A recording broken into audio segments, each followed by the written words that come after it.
রাস্তায় কি ফের রাস্তা দেখাবে? আরজিকর কাণ্ডে তরুণী চিকিৎসকের ধর্ষণ খুনের বিচার চেয়ে ফের কি শুরু হতে চলেছে আন্দোলন? 90 দিন পরেও সিবিআই চার্জশিট দিতে না পারায় আরজিকর কাণ্ডে শুক্রবার জামিন পেয়েছেন প্রাক্তন অধ্যক্ষ সন্দীপ ঘোষ ও টালা থানার প্রাক্তন ওসি অভিজিৎ মণ্ডল।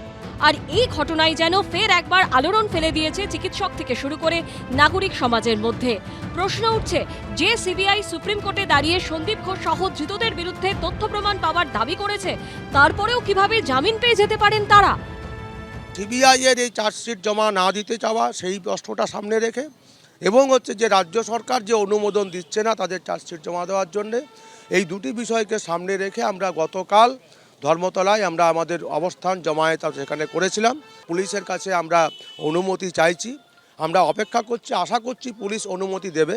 পুলিশের কাছ থেকে যদি অনুমতি আমরা না পাই, আমরা বাধ্য হব, যেরকম দ্রোহের কার্নিভাল আমরা আদালতের নির্দেশে করেছিলাম, এখানেও আমরা সেরকম আদালতের নির্দেশ নিয়ে এসে আগামীকাল আবার বা যে কোনো সময় আমরা আবার জমায়েতের পরিকল্পনা করব ওখানে।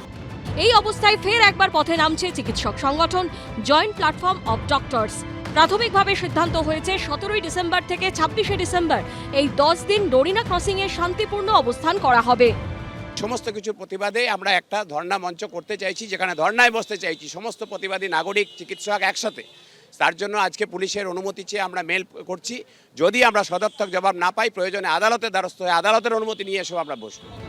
এর আগে বিচার চেয়ে ধর্মতলায় ধর্ণায় বসেছিলেন জুনিয়র চিকিৎসকরা। তারপর শুরু হয় অনশন। নাগরিক সমাজের বিপুল সাড়া মেলে। মুখ্যমন্ত্রীর সঙ্গে নবান্নে বৈঠকের পর অবশেষে 21 অক্টোবর রাতে অনশন প্রত্যাহার করে নেন জুনিয়র ডাক্তাররা।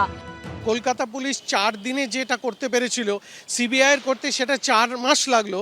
এক্ষেত্রে যে সিনিয়র বামপন্থী চিকিৎসকরা রাস্তায় নেমে আন্দোলন করছিলেন, তাদের তো প্রথম সেই ব্যক্তির কাছে কৈফিয়ত চাওয়া উচিত যিনি সিবিআইকে ডেকে এনেছিলেন।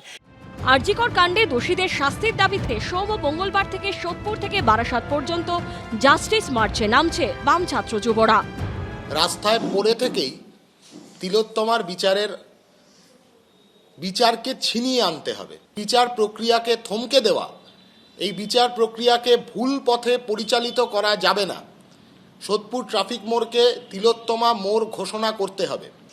রাজনৈতিকভাবে দেউলিয়া হয়ে গেলে এইসব কাজ করে, ওদের কোনো ঠিক ঠিকানা আছে? আজকে বলছে দুর্গাপুজো হলে তখন বলবে উৎসব বয়কট, ফিল্ম ফেস্টিভ্যাল হলে সেখানে গিয়ে মুখ দেখিয়ে ছবি তুলবে। এসএফআই কোথায় ছিল যখন বানতলায় ডক্টর অনিতা দেওয়ান ধর্ষণ এবং খুন হয়েছিলেন? কোথায় ছিল যখন কোচবিহারে বর্ণালী দত্ত নার্স ধর্ষণ এবং খুন হয়েছিলেন? একের পর এক বাম জমানায় ধর্ষণ, খুন, নারী হত্যা, তখন এই এসএফআই কোথায় ছিল? সমস্ত বড় বড় কথা বলতে নেমেছে। এদিকে আরজিকর তদন্ত নিয়ে সিবিআই এর ব্যর্থতার দিকে আঙুল তুলে রবিবার বেহালায় সাইকেল মিছিল করা হয়। ফের সলতে পাকছে আন্দোলনের।